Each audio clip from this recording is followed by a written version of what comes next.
Party politics and the recent ruling of the Supreme Court of the People's Democratic Party's National Secretary has continued to draw attention of many persons. And of course, what really matters is the party politics, the crisis of the PDP, and also regarding how the party may look like ahead of the 2027 election. I'm being joined by Mazi Nnamdi. Iroegbu is an activist and a politician. Thanks so much for joining us on the show tonight. Thank you so much. Pleasure. A lot of developments within your party. The Supreme Court said is an internal affair of the party. I mean, we may not be able to interfere, but someone who is using that to go back to said, I am the national secretary of the party. What do you make out of that Supreme Court judgment? Thank you once again. Just like the last time I came here, I told you that PDP has only one national secretary, and that is Senator Samuel Nnamdi. And that is what the Supreme Court affirmed, that you're focusing on the part that the court said, yeah, party issues, it ought to be internal. You handle whatever issues internally. It's a family. That's what the court said, right? And then also faulted the process of the removal of, or purported removal of Samuel Nnamdi. That also the Supreme Court said that much, but called the attention of the leadership of the party to the fact that whatever challenges you people have, you can sort it out internally. So, and that is what it ought to be, and that is what it is. And having sorted that out at the Supreme Court level, I'm sure the party leadership will do the needful. What was in contention is whether he resigned before going for the governorship or not.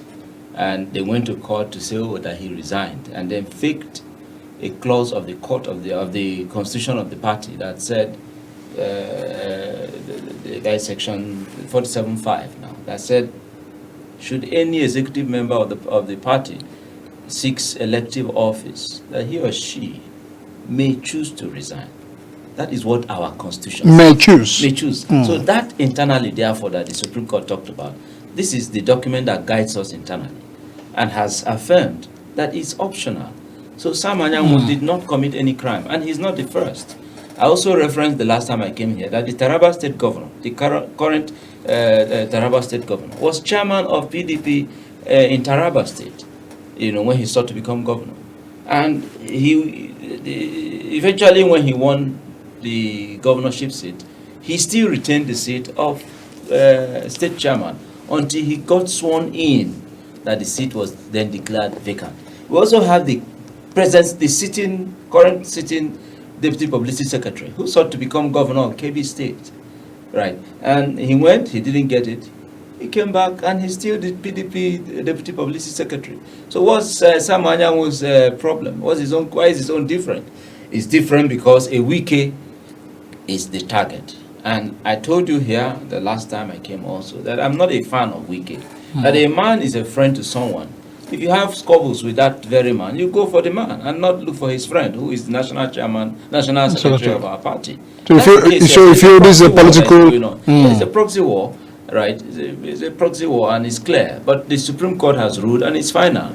So it didn't say that, you could nominate someone to represent Sam Anyanwu. No, he didn't get that seat by nomination or by appointment.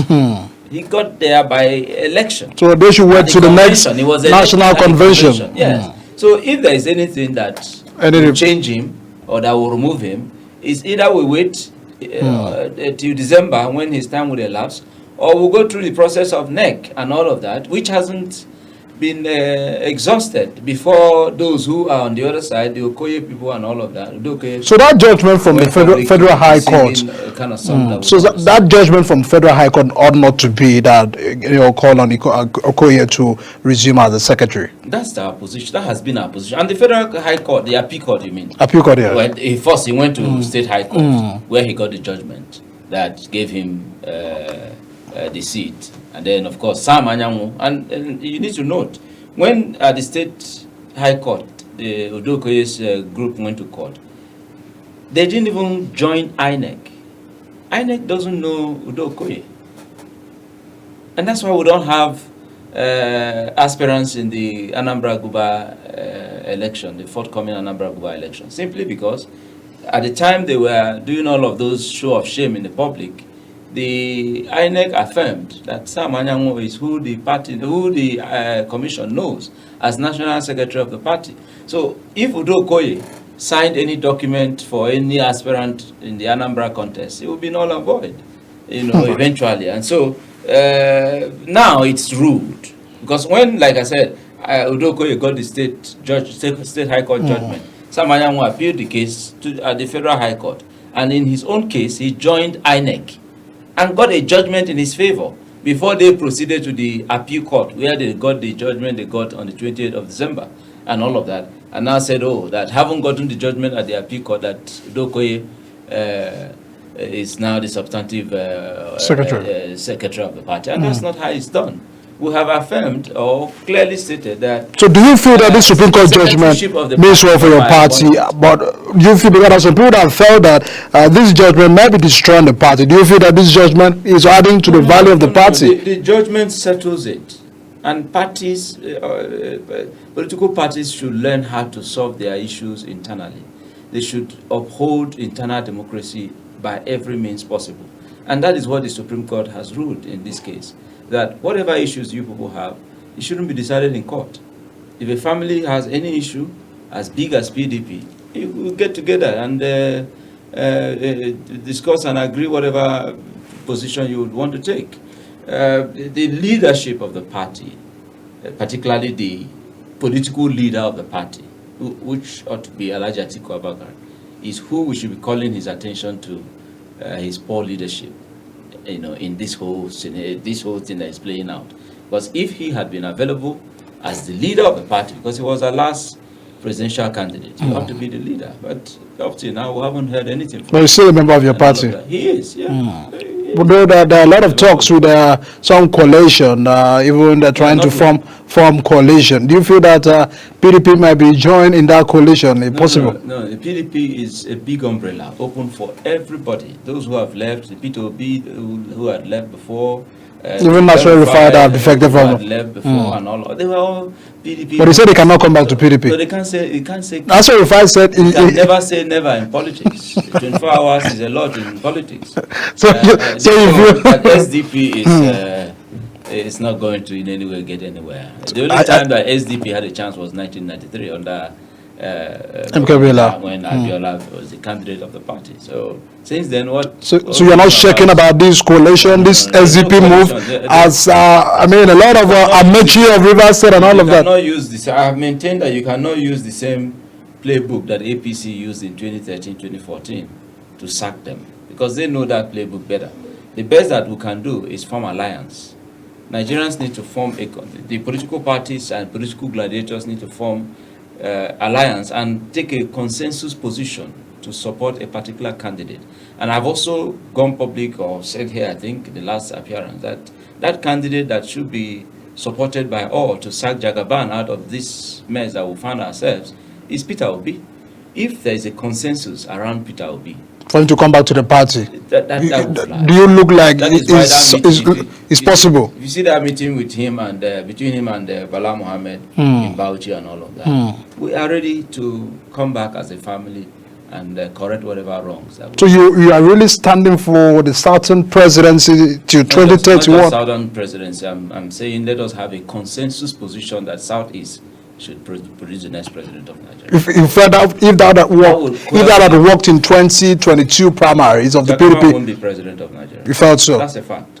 Because it was, how could anybody imagine it that after the abysmal failure of Muhammadu Buhari, that APC would have come back to power? That PDP made that mistake of not, keeping to his book that recognized zoning. Party ought to reward loyalty. And at the time, since PDP left in 2015 up to 2022, when PDP made that mistake, the most loyal zone to the party is the Southeast.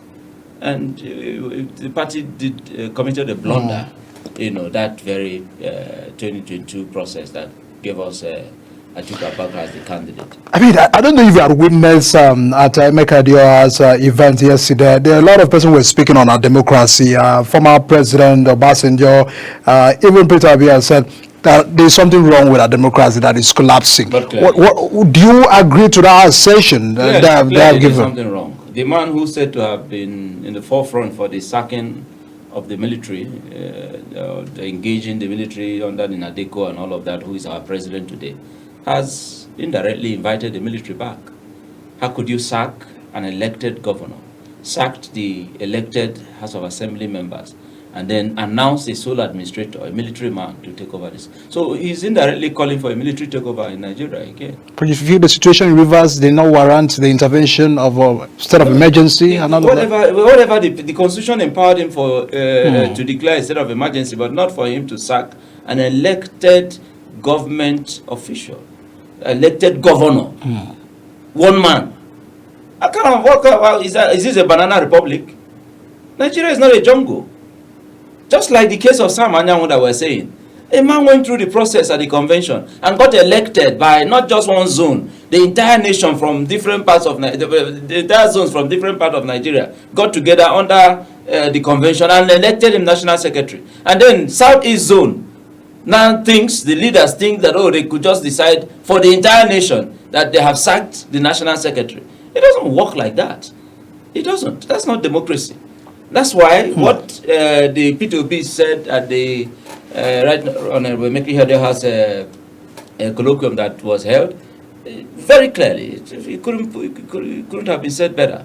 He also narrated the story of how that when PDP was in government, Obasanjo was seated there. He went through. He was the first. He has once been impeached. He was the first to get to governorship position through the court. He said he didn't give the court any kobo. He was in his office and it was called that he had won the case because his case was clear. He told that story there. He also told the story how when he was going to be impeached, a PDP national leadership, including their senators and all of that, were fighting for him not to be impeached. But today, president by himself has removed an elected governor. That's an aberration. Do you feel the National Assembly would have served the day? Because this National Assembly, if you remember, the last time I came here, I told you that this National Assembly, anybody expecting anything good from this National Assembly is wasting his or time. The only thing we're seeing is their show of shame, of personal whatever that they have had, and distracted away from the focus, that has to do with governance and all of that. This National Assembly shot itself in the foot. They had an opportunity to redeem itself. I thought, okay, after all of those mistakes that they had made and all of that, this very illegal thing that happened in Rivers, I thought they would have corrected it. So with all the justification, how could you go through that process with a voice vote? It was quite shameful. But we had senators from the party, we have senators from the opposition who couldn't also stand their grounds to demand what they do. What would you have them two-thirds of the majority. They were not the majority. But they were not the majority. Did they speak enough to you? I mean, there was no room to. They didn't even give room for people to voice their position. Did you not watch it? They didn't give room for anybody to even voice. Aftermath of the exercise. Aftermath of the exercise, some of them are not speaking. They have not also explained to Nigeria why they did that. Very few of them compared to the number that we have. I'm sorry? Very few of them compared to the numbers of the opposition senators that we have. You see, and I'm sure that everybody is appalled. Everybody is like wondering how we got here. Some are shocked. Because if there is anybody who ought to uphold democratic tenets, it's the acclaimed champion of democracy, who is there now. He said he's the only president today in Nigeria since 1999 who had no link to the military. Alas, we have seen that this is worse. We're going to that spot where Abacha was with this president. To inviting the sole administrator is a signal that is a crime against the Constitution. Because there's no provision for the office of the sole administrator in the Constitution. But if you had not even about the provision for sole administrator or not. Elected governor was sacked. Suspended. Not even for 1 second do you have such powers. They said it's a temporary situation to address. Jonathan did declare state of emergency in some parts of the north when he was president. And we know what he did. He never sacked the democratically elected government in the state. Declare a state of, if there is insecurity. Like I said also the last time here, if the president were serious about halting the nonsense going on in River State, the main actor in that distance is the FCT minister. He's minister. They said it's not known to the law because it was a matter between House of Assembly and the legislature and the executive war in the state that escalated. Those 27 House of Assembly members, is it not an open secret that they are loyalists to the FCT minister? As the FCT minister, don't you know about it? You know, sometimes when because we're said to be journalists or in the media, you try to isolate yourself from what is happening in your country. This country is going down the drift. It's going down by the day. Well, we are trying to make one of us, everybody should speak up. If you're waiting for any group of people somewhere to come and speak up against these issues in our system, then we're wasting our time. This government has failed woefully, and then also is about to bring back the military. If the military strikes in the villa now, don't you think that the streets will jubilate? Because he started it in Rivers by himself. So do you feel there's an urgent need to withdraw that step? Do you feel there's an urgent need to withdraw that step and serve the situation? Go back and apologize to the Nigerian people that you committed a blunder. It's not perfect. If the president wants to get back on track, he should just pull back and say, this was wrong. Okay, I'm adjusting and putting the right steps, back on track. But if it is about whether he made a mistake in this emergency declaration and suspending. How about a man like Obasanjo who also spoke about democracy? Some person said he once also tried that. There were some abnormalities under his watch as the president as well. No, you see, two wrongs don't make it right. Obasanjo, when he was the president of Nigeria, the same Tinubu was engaging him and all of that. So if you have now come, first your party came into power with the slogan change. You're not doing worse than what PDP did. PDP at national level when they were in government was not involved in the dethronement of any elected office. They were not. And the people that Obasanjo had squabbles with were even his party men, governors from his party, and all of that. So this one is a case of you are using your power against the opponent. Do you feel that APC are trying to capture Rivers State by this calculation? When they were campaigning, they said they wanted to, the purpose was to capture power. And then this man finished it by saying he grabbed it and ran with it. And he did. He grabbed it and ran with it. And since then he's been grabbing. And Rivers is the latest victim. So it's a situation where we are in this mood. Who are those responsible to serving the situation? Because there are those that are having attention towards the National Assembly or the House of the Legislature or the Judiciary to serve the situation that we have today. What is your concern before we wrap up, please? The expectation is that because the PDP governors have gone to court, the expectation is that the Judiciary will at least once again avail itself an opportunity for redemption. Because this is something that is more like setting aside the Constitution of the Federal Republic of Nigeria, which they are better positioned to uphold. So they have the chance to help salvage this blunder that the President of Nigeria committed. Should they allow this to succeed, then anything can happen. Any other government can wake up one day, or any group of people can wake up one day and remove the president. Or suspend the president. To be and nobody will say you can refer, because there would have been precedent. So once this is allowed to become an president, anybody can do that. The military can come tomorrow and say no, because of this and that, the president is hereby suspended. And the street, like I said, will jubilate because the president has set this record. So this is more of an inviting military into democracy. Through the back door, he did by himself. He's putting vote of confidence in the military against an elected governor's decision. All right. I mean, because of time, Mazi, Nnamdi, Iroegbu, an activist and a politician, thanks so much for sharing your thoughts on the show tonight. We'll continue to monitor all of that development and bring you to speed. Thanks so much for joining us always on the program. Of course, the conversation about democracy is an unending conversation. We'll continue to look at what it means, but what matters is that there should be the complete respect to the rule of law, the complete adherence to the provisions of our constitution should be what matters to every political actors as we continue to look at our political developments. My name is Dick and Michael. Thanks so much for joining us on the show tonight. See you again.